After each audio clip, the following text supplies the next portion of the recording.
Hello guys, कैसे हैं आप सब। I hope everybody is fine. चलिए आप सब अच्छे से अपना ख्याल वगैरह रखें। तो देखिए गाइस, हम बात कर रहे हैं पॉलिटी के रेफरेंस में कि अगर किसी भी स्टूडेंट्स को अगर कैसी भी क्वेरीज या कोई भी प्रॉब्लम्स आ रही है मेरी क्लासेस में, तो वो कमेंट्स करके बता सकता है। अभी कंटिन्यू क्लास ना आने के अभी बहुत सारे कारण हैं, लेकिन देखिए कोशिश कर रहा हूँ मैं कि पर डे क्लासेस आएगी, साइंस की भी पर डे क्लासेस आएगी, पॉलिटी की भी आएगी, ठीक है। चलिए गाइस, तो हम बात करने वाले हैं किस पे, कॉन्स्टिट्यूशनल हिस्ट्री ऑफ इंडिया का पार्ट 2। जैसे चलिए मैं वहीं से बात कर रहा हूँ बच्चे।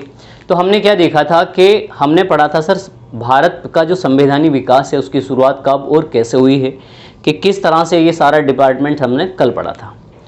तो बच्चे जो हमने लास्ट पॉइंट पढ़ा, तो लास्ट पॉइंट हमारा क्या था कि हमारा बच्चों लास्ट पॉइंट ये था कि 1726 में एक कानून बना, जिस कानून के तहत बंगाल, बिहार और आपका बंगाल, मद्रास और बम्बई के जो गवर्नर थे उनको कानून बनाने का अधिकार मिला, ठीक है। ये आपने कल सीखा।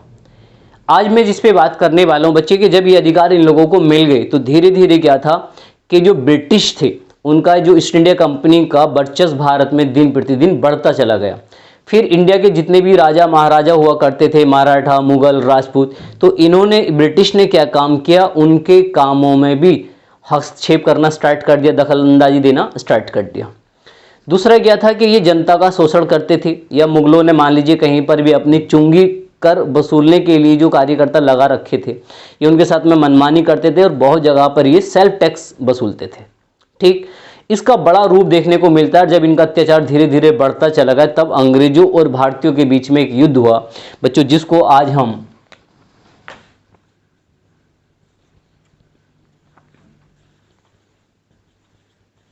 बैटल ऑफ प्लासी के नाम से जानते हैं, यानी कि प्लासी का युद्ध, ठीक है गाइस। अब हम बात कर रहे हैं किस पे बच्चों, प्लासी के युद्ध पे। तो आपको बेसिक ये समझना सर, प्लासी का एक युद्ध हुआ था कब बच्चों, तो ये हुआ था 23 जून 1757 को, ठीक है बच्चे। यानी कि सर 23 जून 1757 में एक युद्ध हुआ, बैटल ऑफ प्लासी, प्लासी का युद्ध हुआ था। किस किस के बीच में हुआ ये युद्ध, तो बच्चों ये युद्ध हुआ था रॉबर्ट क्लाइव। रॉबर्ट क्लाइव कौन है बच्चों, ये अंग्रेज है। तो रॉबर्ट क्लाइव के बीच में हुआ था, और बंगाल का नवाब, बंगाल का नवाब था जिसका नाम था सिराजुद्दौला। इन दोनों के बीच में यह युद्ध हुआ। यानी कि आपने क्या सीखा यहां पे कि सर रॉबर्ट क्लाइव और बंगाल के नवाब सिराजुद्दौला के बीच में एक युद्ध होता है, जिसको हम क्या कहते हैं, बैटल ऑफ प्लासी, प्लासी का युद्ध हुआ। बच्चों इस युद्ध में अंग्रेजों के पास में 3000 प्लस सेना थी, बस। कितनी सेना थी इनके पास, 3000 के आसपास में। सिराजुद्दौला के पास में 50,000 से भी ज्यादा सेना थी। फिर भी क्या होता है बच्चों कि सिराजुद्दौला हार जाते हैं और रॉबर्ट क्लाइव जीत जाता है। अब सर इतना बड़ा डिफरेंस होने के बावजूद, इन स्पाइट ऑफ दैट, भारतीय जो आपका सिराजुद्दौला था ये हार गया।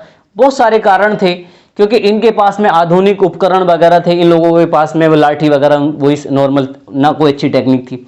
साथ साथ में एक कारण ये था, एक रीजन बच्चों ये भी था कि सिराजुद्दौला का एक सेनापति था जिसका नाम था मीर जाफर। और ये मीर जाफर कौन है, ये सिराजुद्दौला का सेनापति। इस बंदे ने क्या था बच्चों, चीट किया, धोखा दिया। तो इसने धोखा दिया था किसको, सिराजुद्दौला को। ये कहानी कैसे सीखेंगे कि रॉबर्ट क्लाइव ने मीर जाफर से कहा कि भाई आप बहुत बहादुर हैं, क्योंकि सिराजुद्दौला की बड़ी सेना का नेतृत्व करता था, एक तरह से सिराजुद्दौला का राइट हैंड था मीर जाफर। जाफर था कि ये सिराजुद्दौला का एक तरह से कौन था गाइस, कि ये है उसका एक राइट हैंड था। और इससे क्या हुआ बच्चों कि रॉबर्ट क्लाइव ने कहा कि सारी क्वालिटीज एज ए सम्राट के रूप में किसके पास में, आपके पास में। सिराजुद्दौला तो आपके सामने कुछ नहीं है, इसीलिए क्या होता है बच्चे कि ये किसके फेवर में आ जाता है, रॉबर्ट क्लाइव के, और ये किसको धोखा देता है, सिराजुद्दौला को। इसीलिए इतनी बड़ी सेना होने के साथ में भी क्या हो जाता है बच्चों, सिराजुद्दौला हार जाता है। अब जब ये युद्ध में क्या होता है कि बच्चे इस युद्ध में किसकी जीत हो गई? अंग्रेजों की। इस युद्ध की जीत के साथ ही बच्चों भारत में शुरू होती है ब्रिटिश शासन की शुरुआत। अगर आपसे पूछा जाए कि भारत में ब्रिटिश शासन की शुरुआत कब से मानेंगे? The battle of Plassey. Plassey का युद्ध जीतने के पश्चात ही क्या हो जाता है बच्चों के भारत में स्टार्ट हो जाता है ब्रिटिश शासन की शुरुआत हो गई। या ये कह सकते हैं कि भारत में ब्रिटिश उपनिवेशिक शासनकाल की शुरुआत। उपनिवेशिक शासनकाल का मतलब होता है बच्चों कॉलोनियल रूल्स। चलिए, यानी कि जब किसी देश पर किसी दूसरे देश की गवर्नमेंट का शासन होता है तो उसको क्या कहते हैं? उपनिवेशिक शासन।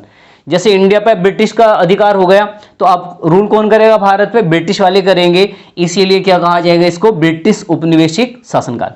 ठीक है गाइस, अगला पॉइंट यहां से यह भी मालूम कर लेता है बच्चों कि भारत में ब्रिटिश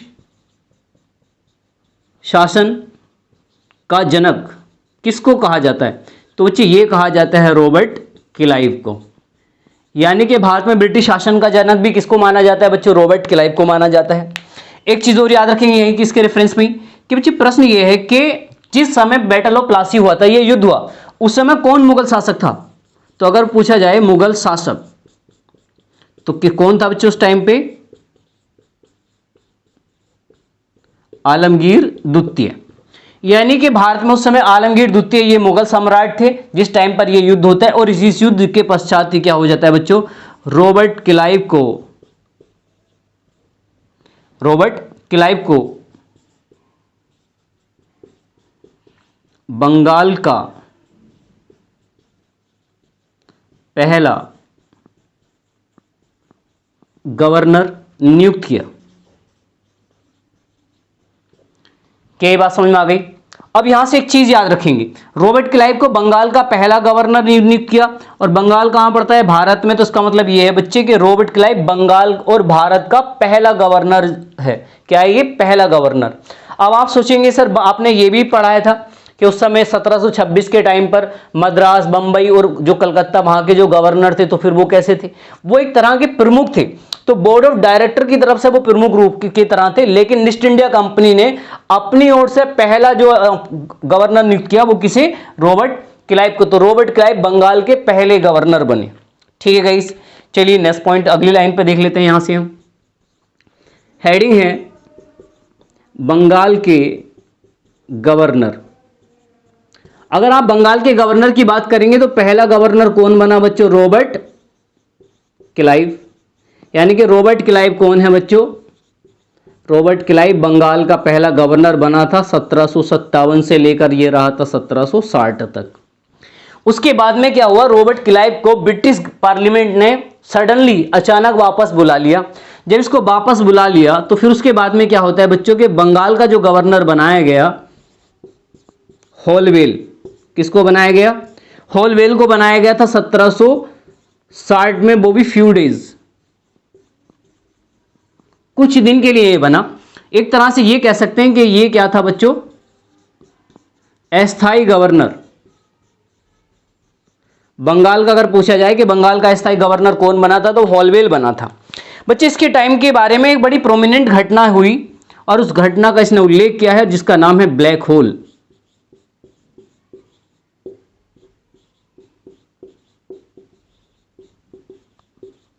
ब्लैक होल का उल्लेख। अब आप पूछेंगे सर ये ब्लैक होल क्या है? पहले तो आपने ये सीख लिया सर, बंगाल का पहला गवर्नर प्लासी का युद्ध जीतने के पश्चात में रॉबर्ट क्लाइव को ब्रिटिश पार्लियामेंट ने क्या कर दिया? बंगाल का गवर्नर बना दिया। इसको 1760 में सडनली अचानक इसको वापस बुलाया जाता है। तब इसके स्थान पर क्या था? होलवेल से कह दिया गया चलो जब तक क्लाइव नहीं आते आप कमांड संभालिए। तो इस प्रकार होलवेल क्या होते हैं? बंगाल के अस्थायी गवर्नर बन गए।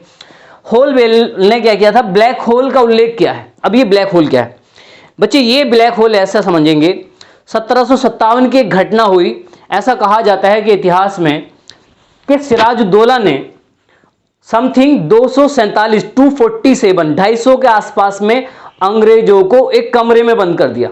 18x22 के छोटे कमरे में। वो लोग सांस ना मिलने के कारण घुट के मर गए थे। आज शाम को बंद किया था, जब सुबह में खोल कर देखा तो 22 से 23 लोग बचे थे मात्र। इसी घटना को कहा जाता है ब्लैक होल, और इसका उल्लेख किया है हॉलबेलर। कहता है कि हॉलबेल खुद उसमें पार्टिसिपेटेड था, यानी कि उसमें सदस्य था, ये किसी कारण बच गया। कुछ लोगों का मानना यह भी है कि ऐसा कभी हुआ ही नहीं। फिलहाल आप इसको याद रखेंगे कि ब्लैक होल का उल्लेख किसने किया था? हॉलबेल ने। चलिए गाइस, अब हम आगे बात करते हैं। तो उसके बाद में क्या होता है बच्चे, स्थायी जो गवर्नर बनता है, तो उसके बाद में दूसरा गवर्नर बनाया गया बेंसीटार्ट। और बेंसीटार्ट रहा बच्चों ये 1760 से लेकर 1765 तक। ठीक है। अब इसके समय की सबसे बड़ी घटना क्या थी बच्चों? बक्सर का युद्ध। अगर आपसे प्रश्न पूछ लिया जाए कि बक्सर के युद्ध के समय बंगाल का गवर्नर कौन था, तो वो बेंसीटार्ट था। और ये युद्ध कब हुआ है बच्चों? ये युद्ध हुआ है 22 अक्टूबर 1764 में। यानी कि 1764 में सर एक और युद्ध होगा, और वो युद्ध का नाम है बक्सर का युद्ध। ठीक है। अभी हम देखिए युद्ध वगैरह नहीं पढ़ रहे हैं, केवल जिस कॉन्सेप्ट तक आपको लेकर जाना है वो कॉन्सेप्ट सिखा रहा हूं मैं यहां से। कुछ बच्चे सोच रहे हैं सर इससे तो मॉडर्न हिस्ट्री पढ़ाना शुरू कर देते, लेकिन बच्चे याद रखेंगे पॉलिटी को पढ़ना आसान नहीं है। पॉलिटी की लैंग्वेज और उसको पूरा सिस्टमेट से समझना कि 1700, एक क्वेश्चन है आपका कि 1773 का जो रेगुलेटिंग एक्ट है तो उसकी पृष्ठभूमि क्या है। तो ये एक्चुअल में अगर जो मेंस की आप यूपीएससी की प्रिपरेशंस कर रहे हैं तो ये आप पृष्ठभूमि पढ़ रहे हैं किस एक्ट की? 1773 के अधिनियम की। तो 1773 का जो अधिनियम है, आप उससे पहले क्या कंडीशन रही है, क्यों 1773 का कानून लाना पड़ा, वो सारे कानून आपको इससे के जरिए से समझ में आएंगे। चलिए थोड़ा सा इस पर नजर डाल लेते हैं कि कौन से युद्ध पे हम? बक्सर के युद्ध पे।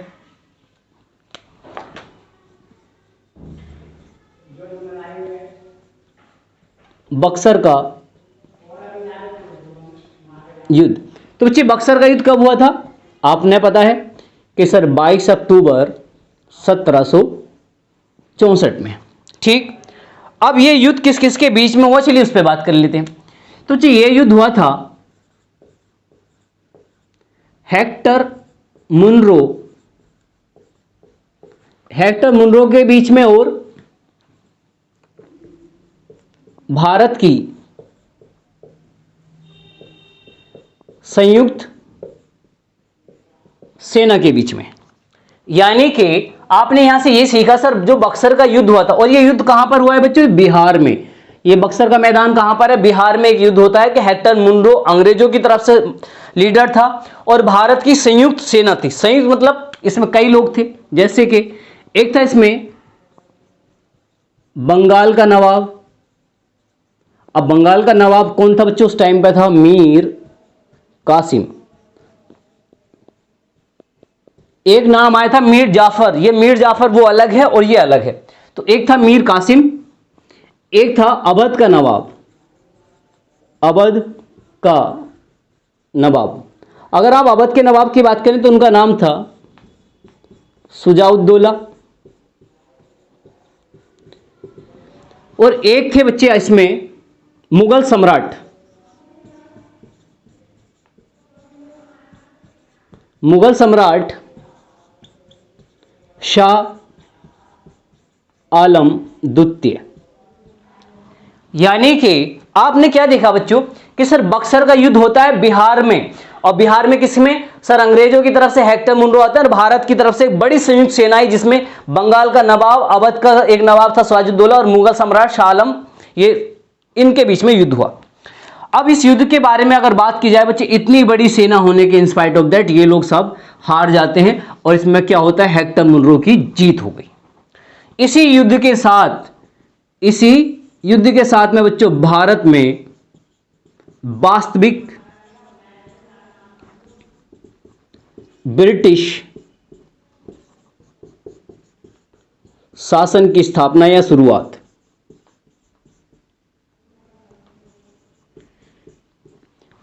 वास्तविक ब्रिटिश शासन की शुरुआत होती है कब से? बक्सर के युद्ध से। अगर पूछ लिया जाए कि वास्तविक उपनिवेशिक शासनकाल, बक्सर का युद्ध।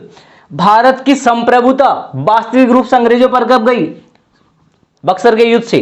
समझ में आ गया यहां से। यानी कि यहां से क्या था, अब इंडिया की कमांड किसके पास में चली गई, अंग्रेजों के पास में चली गई। अब इंडिया पे कौन राज करेंगे, यहां से अंग्रेज राज करेंगे।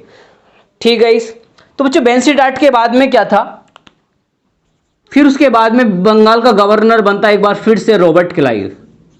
हम बंगाल के गवर्नर देख रहे हैं, तो रॉबर्ट क्लाइव फिर एक बार फिर से आता है 1765 में, और इस बार 67 तक 2 साल के लिए गवर्नर बना।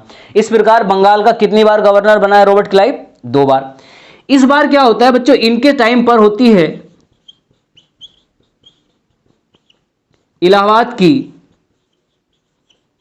प्रथम संधि, जिसको आप इंग्लिश में कह सकते हैं the first treaty of Allahabad, first treaty of Allahabad. तो इलाहाबाद की प्रथम संधि कब हुई थी, 12 अगस्त 1765 में। ठीक है बच्चों, अब ये समझेंगे संधि वगैरह क्या होती है, इलाहाबाद की संधि का क्या मतलब है। इलाहाबाद जगह का नाम, प्रयागराज जिसको आप कहते हैं, उसी इलाहाबाद में एक मीटिंग हुई, एक बातचीत हुई। किसके बीच हुई थी बच्चों, तो ये होती है रॉबर्ट क्लाइव और मुगल शासक शाह आलम द्वितीय के बीच में। यानी कि इलाहाबाद की प्रथम संधि, इलाहाबाद में एक मीटिंग हो रही है किसके बीच में, क्लाइव के बीच में और शाह आलम के बीच में। क्लाइव पूछते हैं कि बक्सर के युद्ध में आप ही आए थे मारने, शाह आलम ने गर्दन झुका के हाँ साहब गलती से आ गए थे। बोले जरा ये बताएं बंगाल किसका, तो शाह आलम कह रहे हैं शाहबाज से आपका। रॉबर्ट क्लाइव ने पूछा बताओ बिहार किसका है, बोले आज से बिहार भी साहब तुम्हारा। और उड़ीसा, बोले जब आप कह रहे हैं तो साहब उड़ीसा भी तुम्हारा। अर्थात कहने का मतलब यहां से यह है कि इलाहाबाद की प्रथम संधि में क्या होता है कि रॉबर्ट क्लाइव और शाह आलम के बीच में संधि हो, और इसी संधि के तहत बंगाल बिहार और उड़ीसा, बंगाल बिहार और उड़ीसा की दीवानी। आप यहां से नीचे से लिख लेना, स्पेस कम है मैं इसलिए यहां पे लिख देता हूं।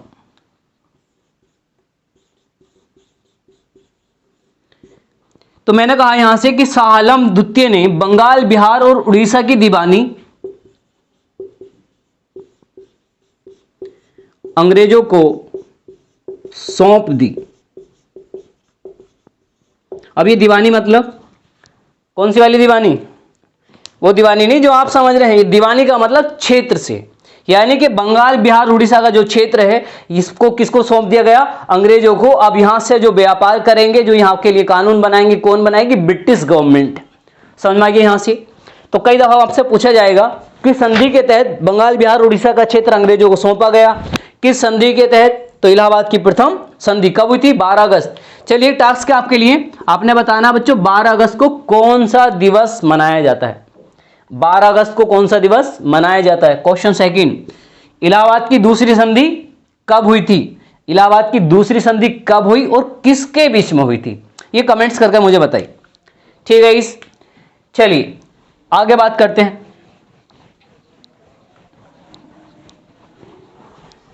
अभी यहां से एक चीज और समझ लीजिए कि सर इलाहाबाद की क्या होती है, प्रथम संधि हो जाती है, इसके साथ साथ में रॉबर्ट क्लाइव क्या काम करता है बच्चों, बंगाल में द्वैध शासन लागू, और यह लागू कब से किया था, 1765 में लागू किया और यह चला था 72 तक। यानी कि भारत में पहली बार द्वैध शासन कब लगा, 1765 में। भारत में पहली बार द्वैध शासन लगा 1765 में, और किसने लगाया, रॉबर्ट क्लाइव ने। इसीलिए रॉबर्ट क्लाइव को क्या माना जाएगा, जनक। तो जनक कौन हो जाएगा बच्चों, रॉबर्ट क्लाइव हो जाएगा। आपसे पूछा जाए कि बंगाल के द्वैध शासन का जनक कौन है बच्चों, तो बंगाल के द्वैध शासन का जनक है रॉबर्ट क्लाइव। अब सर ये द्वैध शासन है क्या, डीआरकी है क्या सिस्टम, इंग्लिश में क्या बोलते हैं हम इसको, डीआरकी। यानी कि द्वैध शासन क्या था बच्चों, द्वैध शासन ये था कि जब बक्सर का युद्ध जीत लिया अंग्रेजों ने, उसके बाद में बंगाल का नया गवर्नर, कहां का, बंगाल का नवाब, सॉरी बंगाल का जो नया नवाब बना तो वो बना नजमुद्दौला। कौन है ये, सन ऑफ मीर जाफर, ये मीर जाफर का पुत्र है। मीर जाफर का पुत्र को नवाब बनाया गया था कब, 1765 के समय।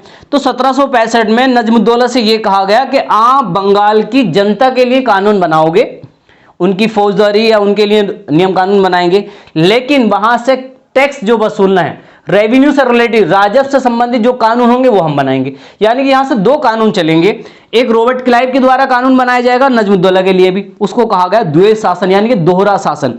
एक नजमुद्दौला का जो शासन होगा वो जनता को किस तरह से व्यवहार करना है, किस तरह से रहना है, और रॉबर्ट क्लाइव को कानून बनाना है किस तरह से जनता से पैसे उगाने, किस तरह से व्यापार करना, जनता को कैसे टैक्स पे करने। यानी कि आपका काम है कानून बना, बाकी पैसे का डिपार्टमेंट हम पे छोड़ दो। किसने कहा? ये रॉबर्ट क्लाइव ने। ठीक है गाइस, चलिए आपने ये भी देख लिया। चलिए गाइस, तो अब आगे बात करते हैं। तो रॉबर्ट क्लाइव के बाद में जो नया गवर्नर बना बंगाल का, उसका नाम था बैरलिस्ट।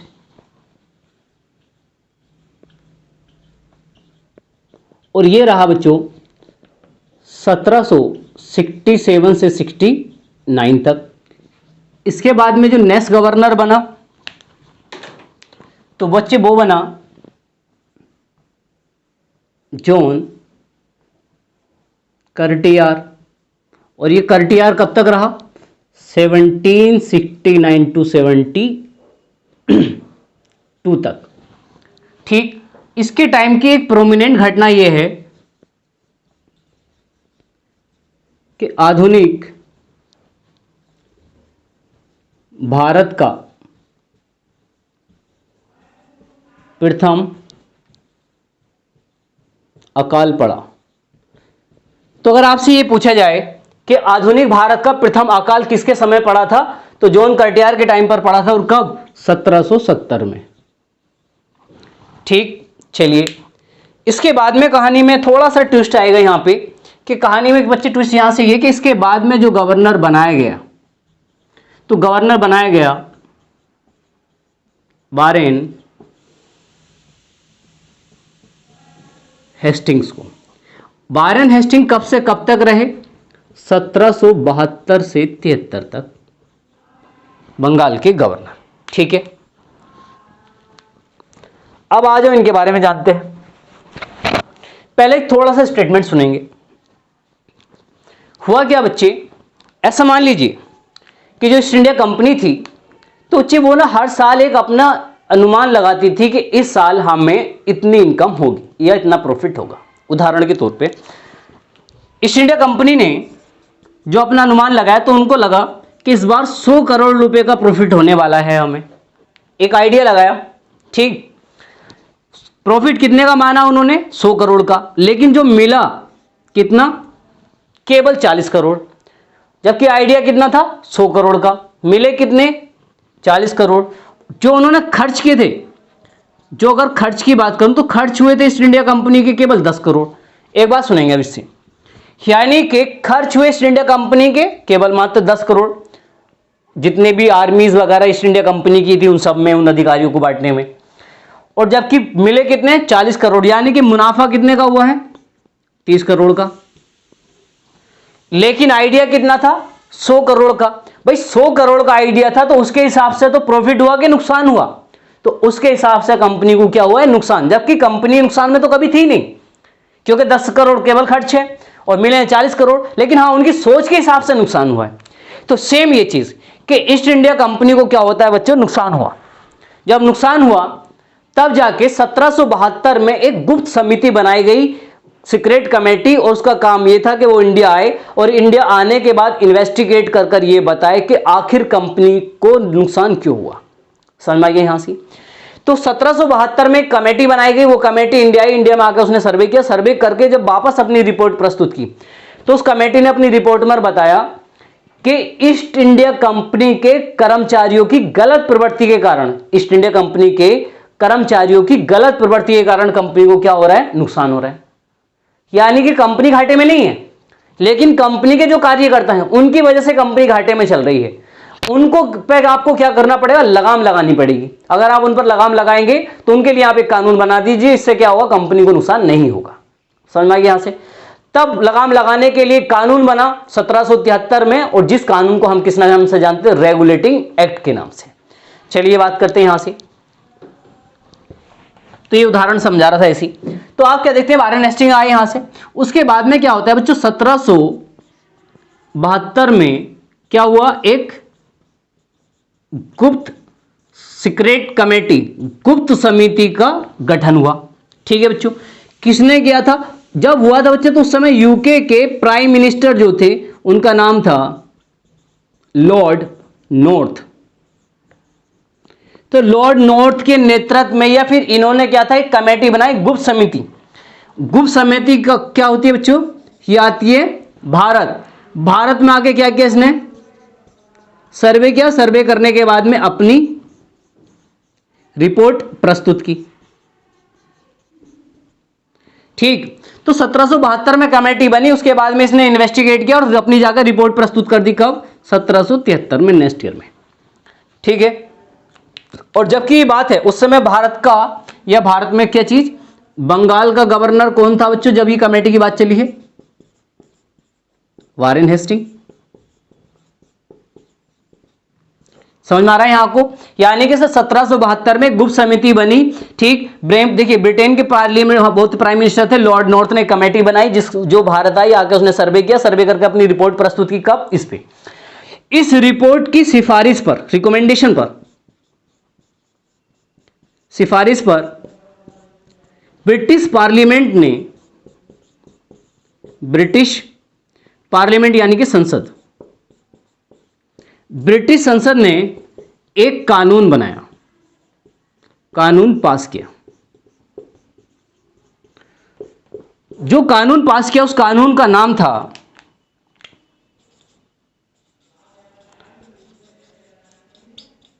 ईस्ट इंडिया कंपनी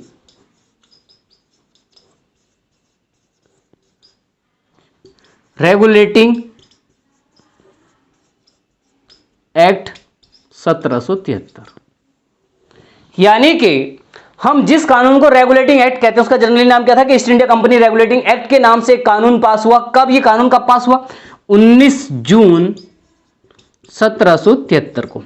तो सर आपने क्या देखा कि 19 जून 1773 में कानून पास होता है, east India company regulating act, जिसको जनरली हम किस नाम से जानते हैं, रेगुलेटिंग अधिनियम 1773 के नाम से। अब इस कानून के तहत क्या किया गया बच्चों, कंपनी के कर्मचारियों को किसमें लाया गया, उनको उन पे नियंत्रण किया गया, कंट्रोल किया गया। अब हम यहां से क्या पढ़ने वाले हैं, रेगुलेटिंग अधिनियम। आइए चलिए यहां से लिखते हैं। चलिए तो अब बात करेंगे किस पर, रेगुलेटिंग एक्ट पर।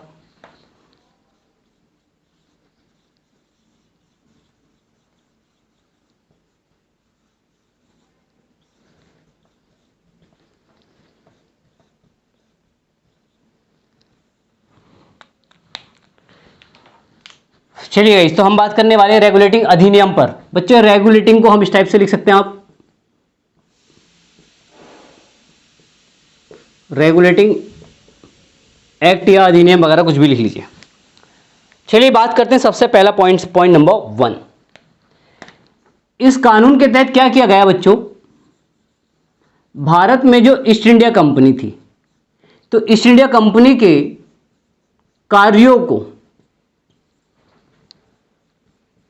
नियंत्रित किया गया, कंट्रोल किया गया और उनको नियमित किया गया, यानी कि कंटिन्यू चले।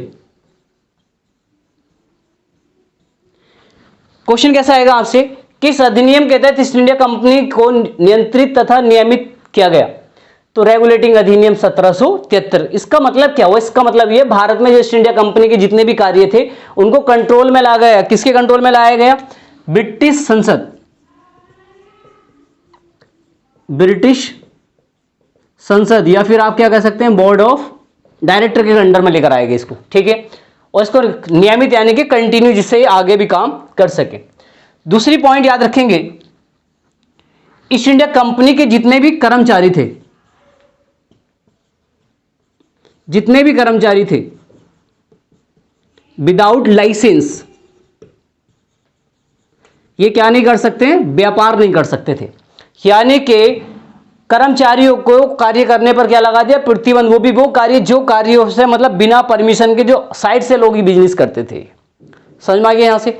अभी साइड से कैसे बिजनेस करते थे, यानी कि मान लीजिए कोई चौकी है, जैसे आज हम पुलिस चौकियां देखते हैं, तो पहले भी ब्रिटिश चौकियां हुआ करती थी, उनको कह दिया गया भाई एक अंग्रेज है, 4 उसके पास अंडर में वर्कर रख दिए, ठीक, उनका काम है आसपास के गांवों से लगान वसूलना। तो वो क्या करता था, जब लगान लेने जाता था तो लगान लिए, मान लीजिए उदाहरण के तौर पे 10 रुपये लगान वसूला उसने, ठीक है। जब हिसाब देने का अधिकारी को ऊपर, सब अपने ऊपर अधिकारी को नंबर आया तो उसने कह दिया वहां से तो पैसे मिले ही नहीं है, रामपाल के पास तो पैसे ही नहीं है। समझने, कहने का मतलब ये कि पैसे तो लिए हैं 10 रुपये, गवर्नमेंट ने कहा था ब्रिटिश ने कि आपने लेना 8 रुपये, तो ऑलरेडी 2 रुपये ज्यादा लिए, और जब हिसाब देने का नंबर तो किसी के 5 किसी के 6, इस तरह से दिखाते थे। दूसरा क्या बोलते थे, केवल इतने संपत्ति कहां से आई है कि उसने हमें इनाम में दिया है, उसकी बेटी की शादी में गए थे तो वहां से 4 बर्तन दे दिए, पीतल के बर्तन उठा के लेकर आ गए वो। समझ रहे हैं बात, यानी कि तो इस तरह की जितनी भी एक्टिविटीज थी उन सब पर क्या लगा दिया गया, प्रतिबंध लगा दिया गया कि आप कोई भी बिना परमिशन के कोई कार्य एक्स्ट्रा नहीं कर सकते हैं। सेकंड थिंग्स, अब यहां से एक चीज और देखिए, ध्यान से समझेंगे चीज, ये हुआ आपका बंगाल। बंगाल में कौन सी पोस्ट चलती थी, गवर्नर। कौन गवर्नर था, वारेन हेस्टिंग, ठीक। तो यहां से याद रखेंगे बच्चे कि बंगाल में जो गवर्नर का पद था, गवर्नर का पद, अब ये पद क्या कर दिया गया, समाप्त कर दिया। क्रॉस का साइन का मतलब, यानी कि बंगाल में गवर्नर के पद को क्या कर दिया गया बच्चों, समाप्त कर दिया गया, और के स्थान पर क्या कर दिया गया, गवर्नर जनरल। यानी कि सर गवर्नर का जो पोस्ट का नाम था, ये नाम बदल के गवर्नर ना कहकर आज से क्या हो जाएगा, गवर्नर जनरल हो जाएगा। क्या ये बात समझ में आ गई? तो आप एक बात बताएं, तो बंगाल का अंतिम गवर्नर कौन, वारेन हेस्टिंग। तो वारेन हेस्टिंग कौन है, ये बंगाल के अंतिम गवर्नर है, क्योंकि यहां पर इन्हीं के समय से गवर्नर का जो नाम था वो समाप्त हो गया।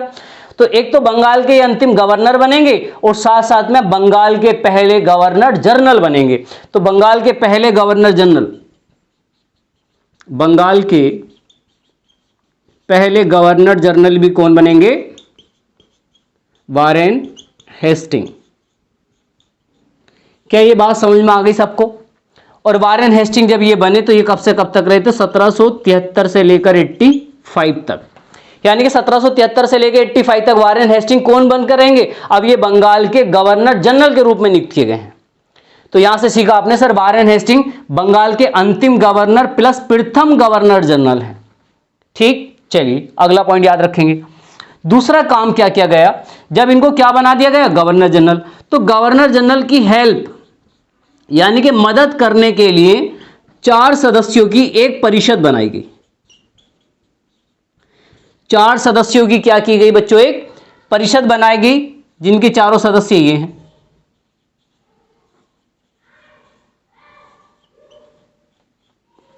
ठीक है गाइज, आप इनको देख लीजिए। तो आपने क्या देखा कि सर ये जो चारों सदस्यों की परिषद है, तो ये परिषद किसके लिए बनाई गई थी, गवर्नर जनरल की। ठीक, अब आते हैं चलिए इन सदस्यों का चुनाव। तो चुनाव कौन करता था बच्चे, तो यूके सम्राट।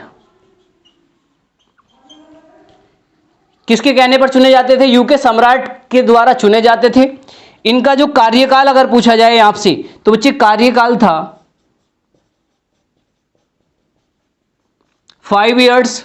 आपने 2 चीजें सीख ली सर, गवर्नर जनरल की मदद करने के लिए 4 सदस्यीय एक परिषद बनाई गई, और इस परिषद के सदस्यों का चुनाव ब्रिटेन के सम्राट के द्वारा होता था, जिनका कार्यकाल कितना था, 5 साल। यदि इनको 5 साल से पहले किसी को हटाना है तो याद रखेंगे हटाएंगे कैसे।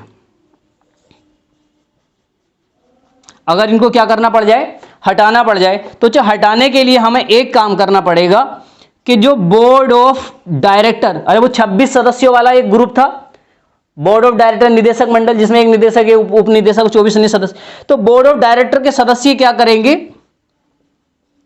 अनुरोध करेंगे, यानी कहेंगे किससे, यूके सम्राट से। तो यूके सम्राट बोर्ड ऑफ डायरेक्टर के सदस्यों के कहने पर इनको क्या कर सकता था, इनके पद से हटा सकता था।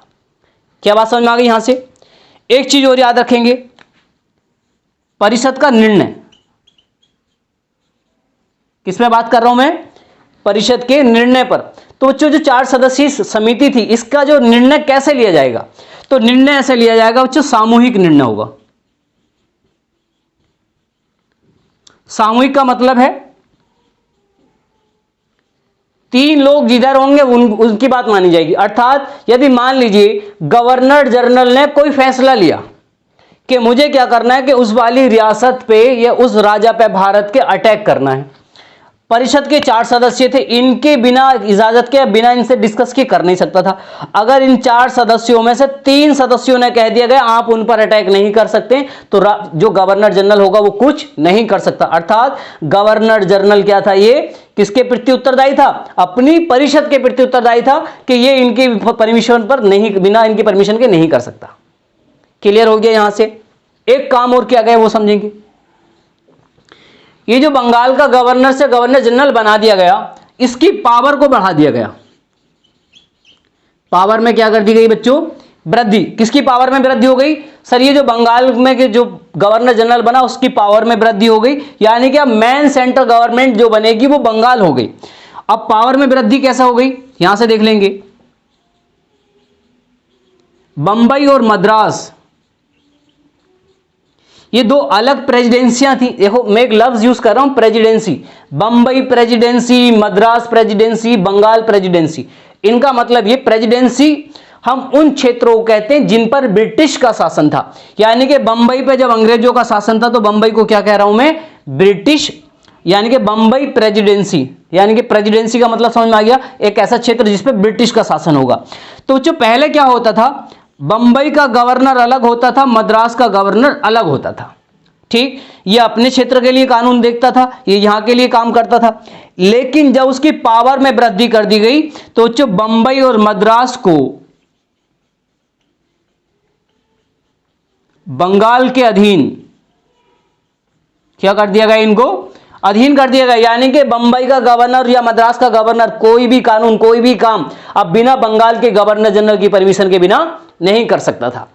समझ में आ गया यहां से? यानी कि बंगाल के गवर्नर जनरल की पद में क्या कर दी गई बच्चों, वृद्धि कर दी गई, जिसमें क्या कर दिया गया कि बंबई और मद्रास में यहां के जो गवर्नर जनरल थे या यहां के जो मतलब जो प्रमुख थे उनको किसके अधीन लेकर आ गए, वो आगे बंगाल के गवर्नर जनरल के अधीन आ गए।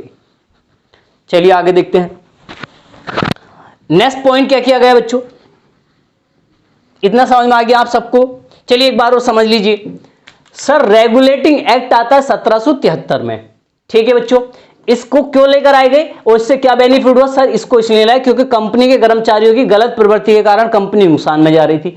इससे क्या गया, ईस्ट इंडिया कंपनी के कर्मचारियों को नियमित तथा नियंत्रित किया गया। ठीक, साथ साथ में कर्मचारियों को बिना लाइसेंस के व्यापार करने पर प्रतिबंध लगा दिया गया। दूसरा चीज सर, भारत में जो बंगाल का गवर्नर वाला पद था उसको क्या कर दिया गया, इस पद का समाप्त कर दिया गया। और कौन था उस समय, वारेन हेस्टिंग था। तो पद को समाप्त करके के स्थान पर गवर्नर जनरल का पद क्या कर दिया गया, यहां पे शुरू कर दिया गया। तो यानी कि कौन सा नया पद हो गया, अब गवर्नर का नाम बदल के गवर्नर जनरल हो गया। और बंगाल के पहले गवर्नर जनरल कौन बन जाते हैं, वारेन हेस्टिंग। और वो इस पद पे देखिए 1773 से 85 तक रहे। उसके बाद में हम क्या देखते हैं यहां से कि गवर्नर जनरल की मदद करने के लिए क्या था, एक 4 सदस्यों वाली एक परिषद का निर्माण किया गया। वो 4 सदस्य हमने दिखाए थे यहाँ पे। और 4 सदस्यों वाली जो परिषद बनाई गई, इस परिषद के सदस्यों का चुनाव ब्रिटेन के सम्राट के द्वारा किया गया। कार्यकाल 5 वर्ष का होता था इनका। अब इनको हटाने की जो प्रोसीजर ये थी कि बोर्ड ऑफ डायरेक्टर, जो निदेशक मंडल के सदस्य अगर अनुरोध करेंगे तो ब्रिटेन का सम्राट के द्वारा इनको हटाया जा सकता था। परिषद का निर्णय कैसा होना चाहिए था, सामूहिक निर्णय होना चाहिए था। टोटल 4 सदस्य ये हैं, एक गवर्नर जनरल, 5 सदस्य हैं। जिधर 3 हो जाएंगे वो सदस्य वैलिड होगा। ठीक है बच्चों, अगला स्टेटमेंट, गवर्नर जनरल की पावर को बढ़ाते हुए बंबई और मद्रास को भी इसके अधीन कर दिया गया। फिर क्या किया बच्चों, ये क्या है बच्चों आपका बंगाल। हम बंगाल को फोर्ट विलियम भी कहते थे, फोर्ट विलियम। फोर्ट विलियम मतलब बंगाल। ठीक है बच्चों, तो फोर्ट विलियम में या बंगाल में क्या किया गया बच्चों, कोई दोनों का मतलब एक ही है। यहां पे क्या किया गया, एक सुप्रीम कोर्ट,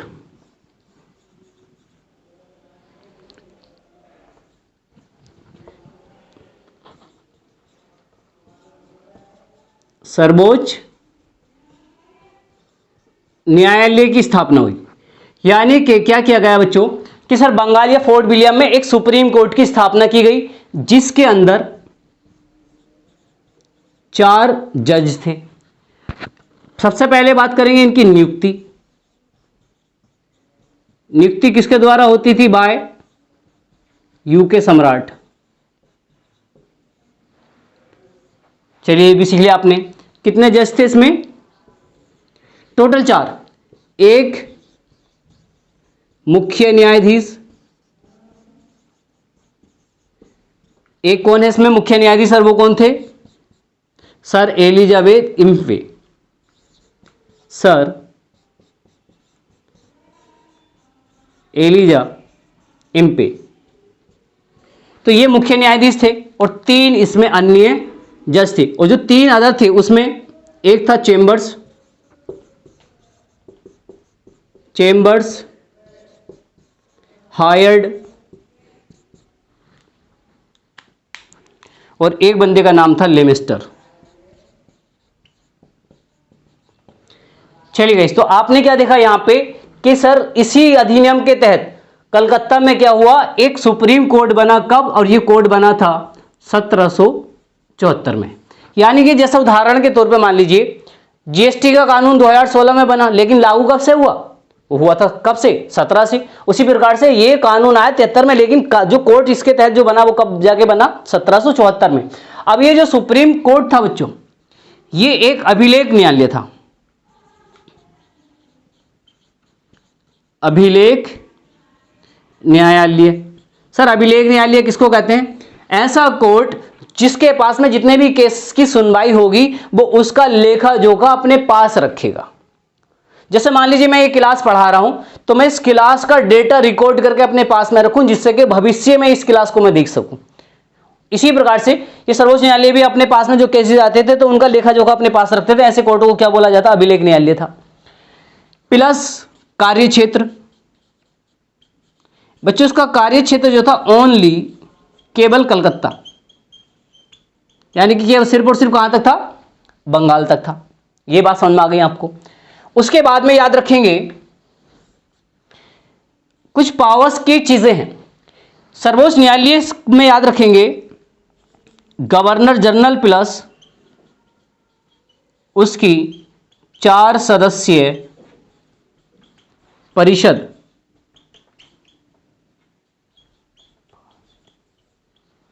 एक शॉर्ट में लिखा मैंने यहां से, गवर्नर जनरल प्लस उसकी 4 सदस्यीय परिषद बराबर बाहर थी। अर्थात सर्वोच्च न्यायालय की जो कमांड थी, जो उसका कार्य क्षेत्र था, वो कार्य क्षेत्र या ये इससे को बाहर रखा। गवर्नर जनरल और उसकी परिषद के लिए ये कानून नहीं बना सकता था ये सर्वोच्च न्यायालय, यानी कि इसके दायरे से इसको क्या रखा गया? बाहर। लेकिन यदि गवर्नर जनरल या उसकी परिषद ने कोई कानून बनाया है, ध्यान से सुनिए बच्चे, गवर्नर जनरल या उसकी 4 सदस्यीय परिषद ने मिलकर मान लीजिए कोई कानून बनाया, तो उस कानून को रद्द कर सकता था कौन? Supreme court. यानी कि सुप्रीम कोर्ट के पास में एक पावर यह दी गई कि गवर्नर जनरल या उसकी 4 सदस्यीय परिषद यदि कोई कानून बनाते तो वो उस कानून को क्या कर सकता था? रद्द भी कर सकता था या उसको इन्वेस्टिगेट करा सकता था। तो लेकिन गवर्नर जनरल पर अगर कोई भी केस होगा या उसकी सदस्य पर कोई केस होगा तो उनकी सुनवाई यहां नहीं होगी, वो ब्रिटिश पार्लियामेंट में होगी। समझ में आ गया यहां से? ये है इसका मतलब। आपने हम क्या सीखा यहां से? Regulating act. ठीक है गाइस, चलिए तो आज के लिए इतना ही रहने देते हैं। अगली क्लास कल देखेंगे, तब तक के लिए bye, take care, till then, चाओ।